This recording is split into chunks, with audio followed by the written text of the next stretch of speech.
The planet in the sky continued to rain creatures upon the earth. Lying on the ground, the protagonist realized that his father had always been right. Then he remembered his father saying that his mother was dead and wondered if he was right about that too. The citizens continued trying to flee from the creatures, but for unprepared humans, it was impossible. Then someone grabbed the protagonist's arm. When he looked, it was his father. He was about to ask how this happened, but his father just told him to keep running. A glance back showed everyone being devoured. He was shocked as his father turned the corner and he followed only to face a horde of creatures again.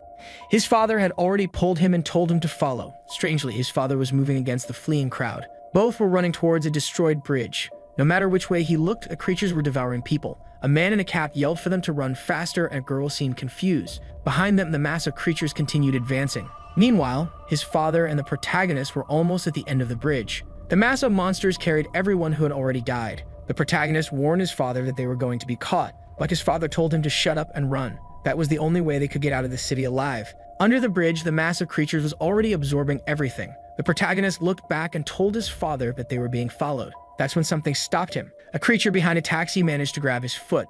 The monster squeezed and crushed his leg. The protagonist agonized, knowing that if he didn't free himself, he would die. However, his father picked up a rock and smashed the creature with it. The monster fell away and the protagonist cried out in pain. His father glared at him, and just as he was about to say something, they both felt a pressure. The mass of monsters continued advancing. He trembled and started to get up, knowing he had to run to survive. The problem was that he realized little by little that the distance between them and the creatures was decreasing rapidly. He felt a pain in his leg and fell to the ground, realizing that no matter how much he ran, he couldn't escape. His father came and stared at him. The boy told his father to run, saying he wouldn't make it out alive in this state. At least if his father got out, he could survive on his own. His father's foot started to turn away, and the boy thought that was right. He wanted his father to run because he had always been ignored anyway. However, in the midst of it all, his father reached out his hands and asked why he wasn't getting up. The boy was confused and shouted, saying that his father should be running. His father simply said that he would stay alive because he had a plan. The boy was confused and said it was impossible for him to have a plan for this.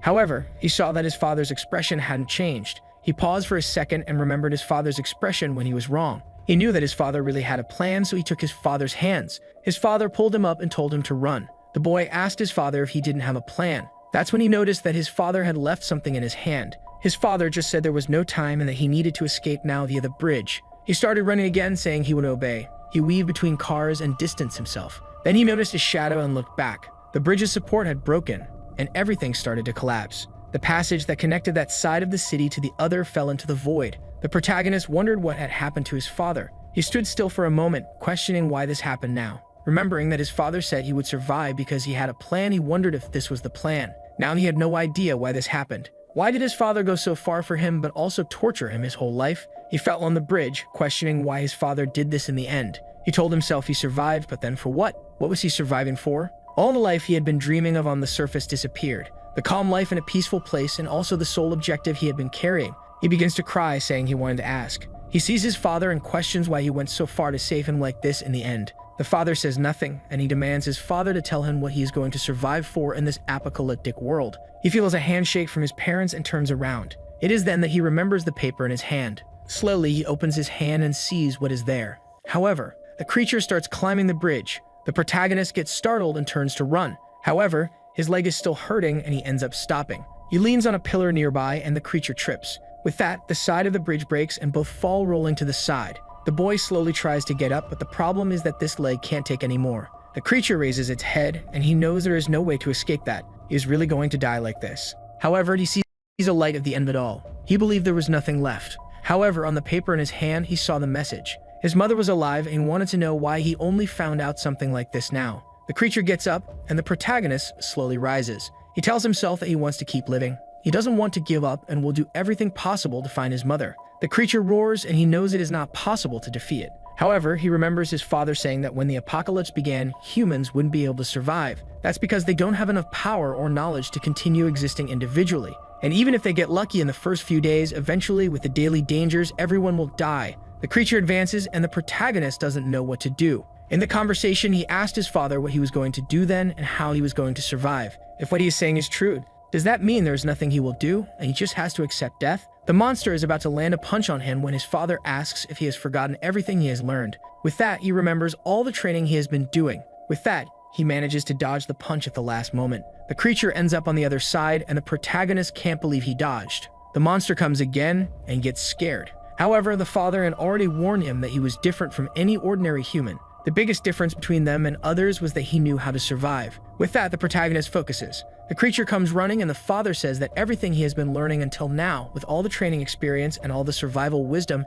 he will have to use it to do whatever it takes to survive. He dodges the creature's attack by jumping, grabs the staff on his back, and hits it on the neck. The entire city is destroyed, and amidst a heap of rubble, the only survivors wonder where the police are. Some comment that they are lucky to at least be alive. The problem is that it's only been 4 days and they are already running out of supplies. The girl tells the guy next to her that if they keep waiting, the police will show up soon, until a guy comes and says she is making everyone uncomfortable. She apologizes and says she's not talking loudly. The guy puts his hand on his face, saying it's not about that. She's talking to her dead husband. He then says to let it go because he's about to lose his mind. The girl then calls for him, and they talk about having looked for food in a certain region and found nothing. The guy says that even so, they will have to find something if they want to stay alive. She then says there is a place she hasn't looked at yet and asks no one to give up. The guy smiles and thanks her. She feels a bit embarrassed, and the guy says that everyone is exhausted from having to run from the creatures. However, she still wants to help everyone and says she's a good girl. She says she's not that good and says it's okay. However, the excited guy responds that everyone will make it out alive.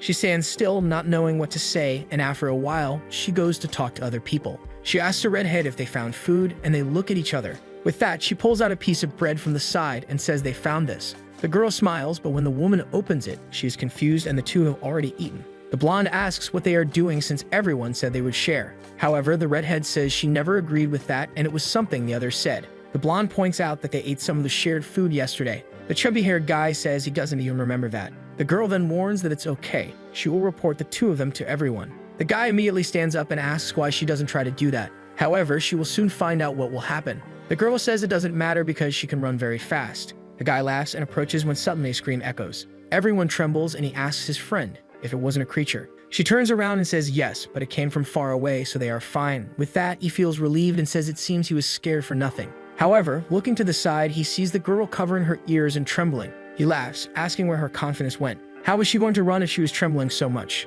Then the girl notices something. There's a piece of bread in a corner. A while later, that guy from before says hi to her and asks if she looked around there. She says yes, and he asks if she found anything. With the bread in her pocket, she says she unfortunately didn't find anything. The guy says that's okay, but it's no surprise. Because for now, the most important thing is to stay alive since you can always look for food. Suddenly, the monster breaks through the wall behind them. The girl is thrown, and as she starts to get up, she sees the creature right behind the guy. He raises his hands, pleading for help, but she runs off, apologizing. He screams, asking why, and she says she never claimed to be a good person. With that, the previous couple also flees, and the guy tells her not to look back. Looking ahead, he sees the girl and a creature. The redhead says that when the girl gets eaten, they should take advantage of it to get past. While thinking she was an idiot for going against the beast, the monster raises its arm and attacks her. At that moment, the girl realizes something and jumps, dodging the attacks. They slip while dodging and manage to reach the other side. They can only watch her get further away while the monster comes from behind. They scream, and a while later, the girl falls to the ground,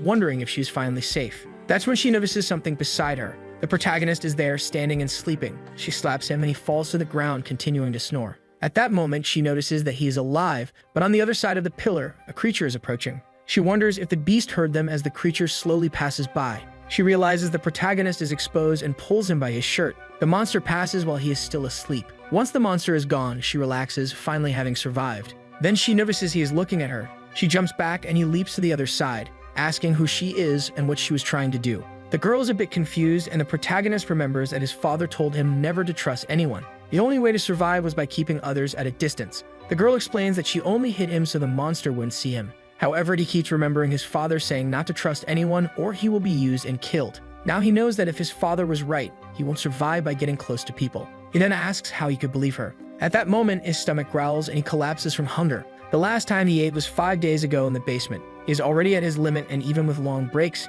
he now has no energy left. The girl says she doesn't have anything to eat. He is confused and asks what she is talking about since he didn't even ask. She says he just looked hungry, so she assumed. However, when she goes to apologize, the bread falls out of her pocket. As soon as he sees it, he asks what it is. She is unsure how to respond, and the protagonist has no idea what that item is.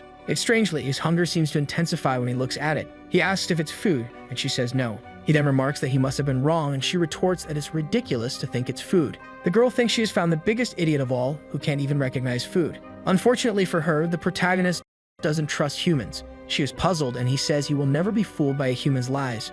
She realizes she's dealing with an even bigger fool than she thought. The protagonist is sure from her reaction that it's food and that he needs it. If she doesn't want to cooperate, you will have to use force. However, she offers him a piece, saying she won't give more than half. The protagonist is confused, wondering why she's sharing that reduces her chances of survival. She says he will have to repay her 4 times over. The boy realizes that these were her motives. Humans are indeed treacherous creatures. He stands up and she asks where he is going. He says now that he's eaten, he's moving on human. She runs after him, asking where he thinks he's going in such a world, and says she knows the place well because she grew up there. The protagonist turns and asks if she really knows the place. She says yes, so he asks if she knows where the subway is. Later, hiding in the city, she wonders why she's following this idiot. If she had known he was like this, she wouldn't have shared the bread with him. However, she remembers asking why he wanted to go to the subway. He said it was safe there, and she questioned why. He said it had a concentration of resources they would need to survive, and most importantly, it was hard for the monsters to detect humans underground. The girl thinks he's strange but talks as if he knows something, not to mention that this crazy person didn't even know what bread was. Then she realizes they've arrived but says she was sure it was around here. The protagonist tells her to stop lying as he knows subways are underground. She then says this isn't the subway but the entrance to the place. At that moment, an old man approaches and tells her to be quiet. He says he came because he heard something but didn't expect to find people. The protagonist asks who the man is. The man responds that his words are a bit rude and leaves introductions for later, telling them to follow him. The blonde asks where, and he asks if it isn't what they are looking for. After walking through some rubble, he says they've arrived. The protagonist sees the subway and it's busy. The blonde says there are many people there, and she didn't expect everyone to have had the same idea. The man comments that he can't forget that moment. When the creatures were everywhere, he started running and happened to find this place by luck. He says he walked on the surface a few times in search of medicine, but the 2 of them are the first people he's encountered. The protagonist observes everyone. His plan was to establish a base there, but there are far more people than he expected. He can see all kinds of people there. Those who are lost and trapped in despair, those who show their cruel side, and the strangest of all, one who stands still without any apparent intention. He knows that the more humans there are, the more risk factors exist. However, none of the people he observed in the subway seem to pose a danger. He can instinctively recognize who is dangerous, just like the monsters on the surface and his father. But none of the people here give him any sense of danger. Maybe he should stay there for a while since no one can hurt him. The bully clears his throat and introduces himself. His name is Kwon Byung, and he is a doctor. He was looking for medication, and that's how he found them. He waits for them to introduce themselves, but the protagonist says nothing. The girl then says she will introduce herself and says her name is Haru. The man says that from her uniform, she seems to be from the elementary school called Virtual. She says yes and asks if he knew it. The old man says he did because the hospital was near the mall next to it. Haru seems confused about not remembering a hospital there. He asks the same of the protagonist, but noticing his clothes says he spoke something stupid and asks for his name. The protagonist stops to think and says he has no name. The old man is confused and the protagonist says he was never given a name. The old man becomes pensive and says that when he feels more comfortable, he can share it. At that moment, a redhead comes and calling for him, saying things are getting worse. They approach a guy with some bandages on the floor. Trembling, he calls for the doctor, who looks at the wound and says it's worse than he imagined. He stopped the bleeding last time, but it wasn't enough. He tells the guy that if he doesn't undergo surgery, he has a high chance of dying from an infection.